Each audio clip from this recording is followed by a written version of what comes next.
तो क्या हाल है मेरे प्यारे भाइयों बहनों, उम्मीद करता हूँ बिल्कुल मस्त होगा। मेरा नाम है अमृत तिवारी और आप देख रहे हैं धमाका स्टडी। मैं एक जवाहर नवोदय विद्यालय देवरिया का छात्र हूँ। तो इस वीडियो में दोबारा आप सभी के लिए टॉप 5 मोस्ट इम्पॉर्टेंट क्वेश्चन जो कि नवोदय विद्यालय, सेंट्रल हिंदू स्कूल, सैनिक स्कूल, इन सब की कॉम्पिटिटिव एग्जामिनेशन में लगातार आते रहते हैं, ठीक है ना। ये सब क्वेश्चन आप लोग में से बहुत लोग को थोड़े इजी लगेंगे, कुछ लोग को थोड़े हार्ड लगेंगे, तो उसमें कोई चिंता वाली बात नहीं है। इंग्लिश हिंदी दोनों में क्वेश्चन है और काफ़ी ईजी वे में आपको एक्सप्लेन करूँगा, ठीक है ना।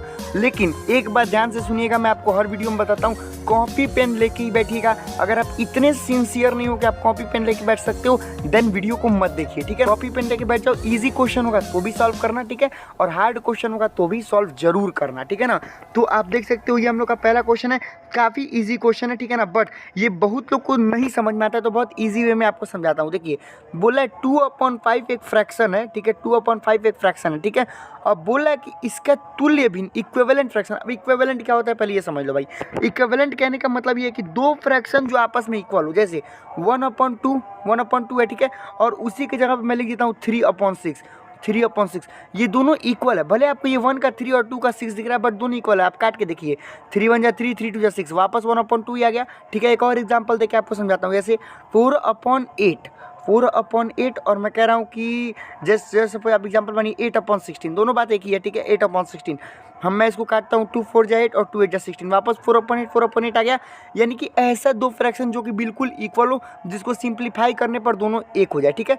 तो बोला है 2/5 का एक ऐसा इक्विवेलेंट फ्रैक्शन आप फाइंड कीजिए जिसका जो न्यूमरेटर हो, न्यूमरेटर अंश मतलब क्या होता है, ऊपर वाला। किसी फ्रैक्शन में ऊपर वाले को अंश कहते हैं, नीचे वाले को हर कहते हैं। इंग्लिश में इसको न्यूमरेटर बोलते हैं, इसको डिनोमिनेटर बोलते हैं, ठीक है।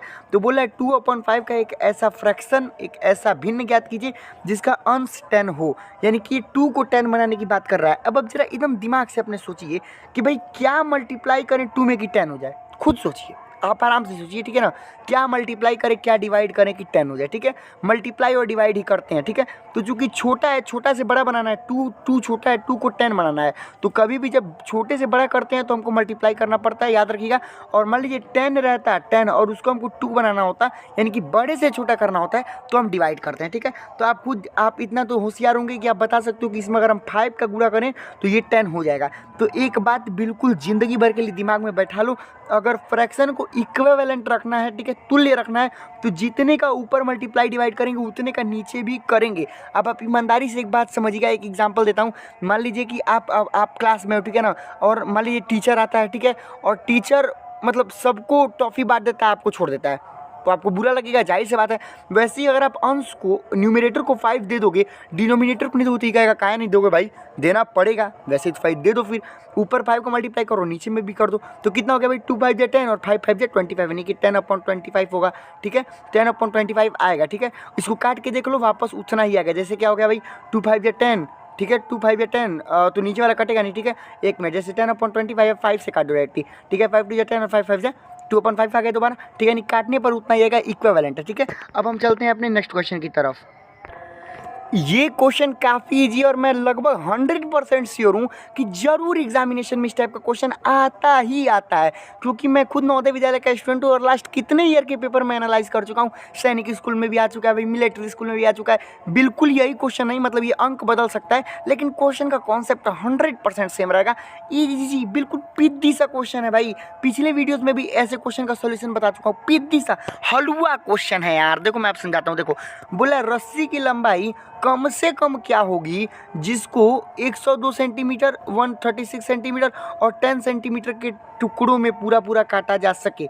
अब एक बात याद रख लो, जब भी आपको कम से कम बोले, ठीक है, मिनिमम बोले, कम से कम और मिनिमम, तो दिमाग में LCM बैठा लो। क्या बैठा हो भाई, जब कम से कम बोले या फिर मिनिमम बोले तो दिमाग में LCM यानी कि एलसीएम निकालेंगे, ये अपने दिमाग में बैठा लो अभी के अभी, ठीक है।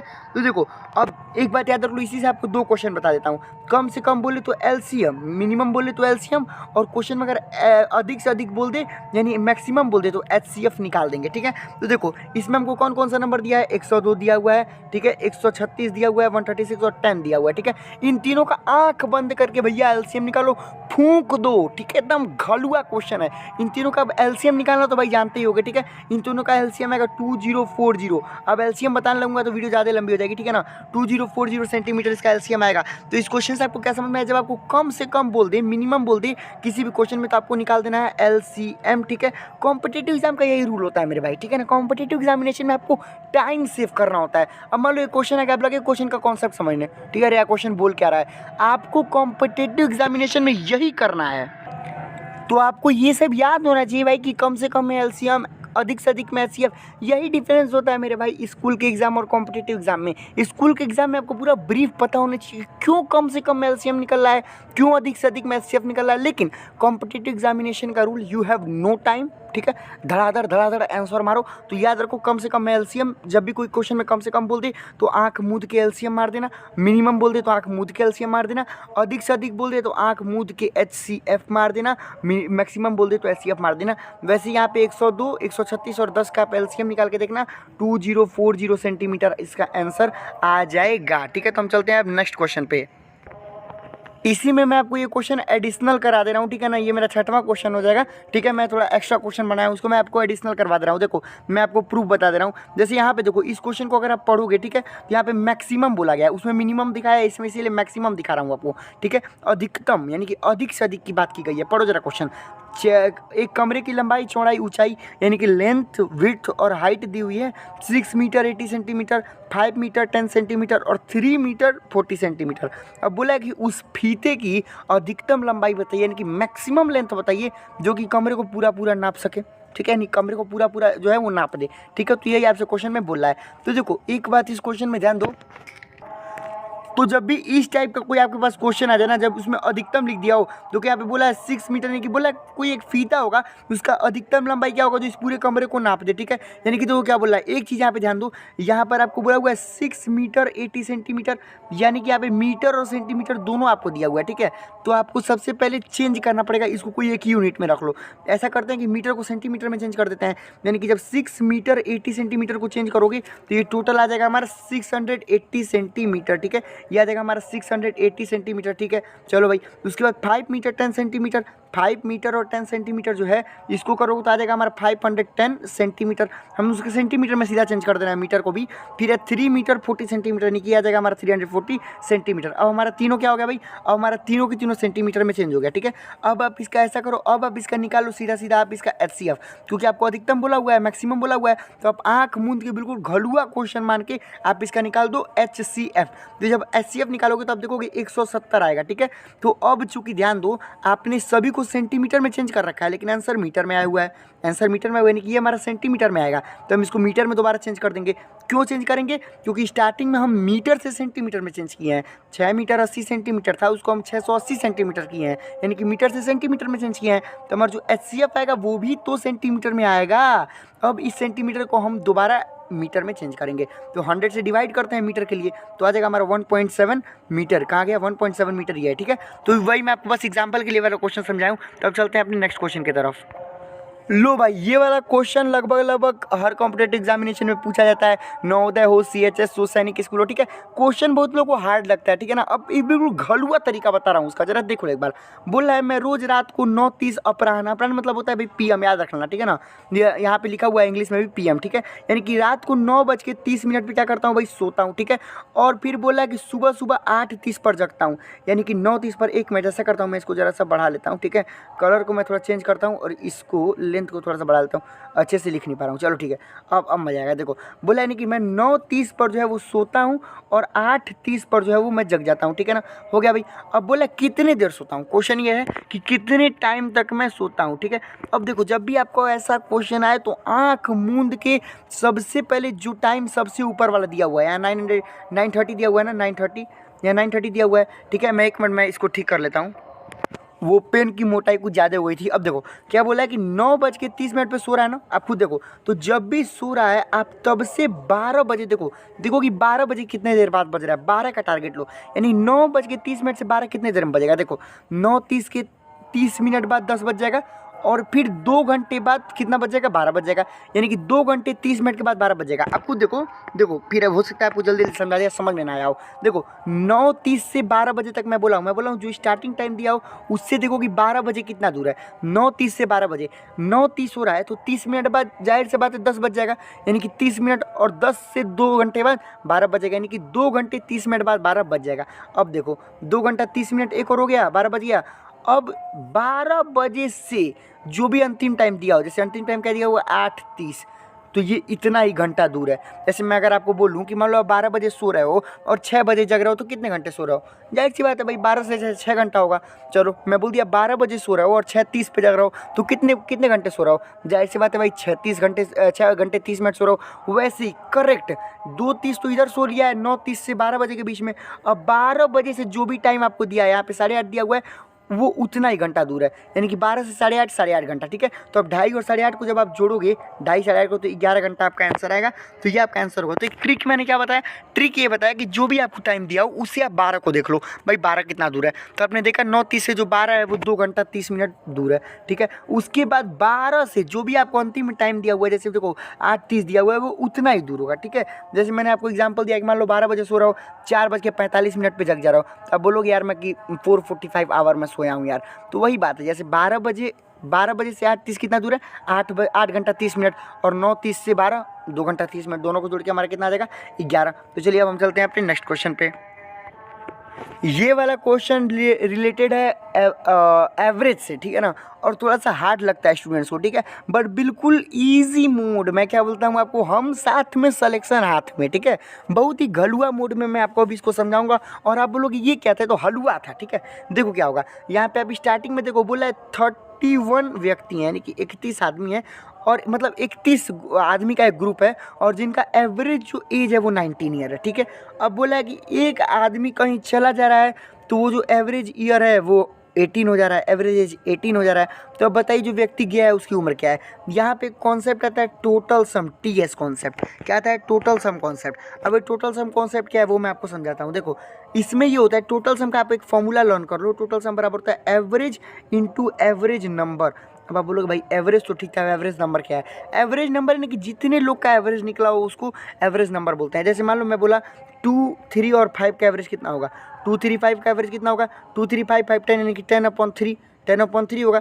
तो 10/3 एवरेज है, लेकिन एवरेज नंबर क्या है, 2, 3 और 5 तीन नंबर है ना, यहाँ पे 2, 3 और 5 तीन नंबर है। तो ये 3 नंबर क्या हो गया हमारा, ये हमारा हो गया एवरेज नंबर, ठीक है। तो आप यहाँ देखो 31 व्यक्ति के समूह है, तो यहाँ पे टोटल सम निकालते हैं, हमेशा याद रखना। तो TS जो पहले आपको दिया हुआ है उसका TS निकालो। तो यहाँ पे व्यक्ति कितने हैं, 31 है, कि एवरेज नंबर 31 है, ठीक है।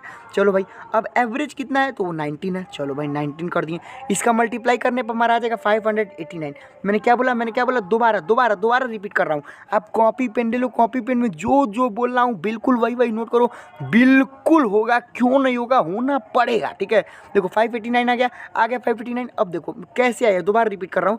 सबसे पहले आपको जो सबसे पहले दिया है, जैसे 31 आपको ऐसे दिया होता है टर्म एंड कंडीशन कि भाई इतने लोग हैं उनका एवरेज इतना है, ठीक है। तो ये पहला जो स्टेटमेंट है उसका टोटल सम निकालो। तो यहाँ पे 31 लोग हैं, यानी कि एवरेज नंबर 31 है, और एवरेज 19 दिया हुआ है।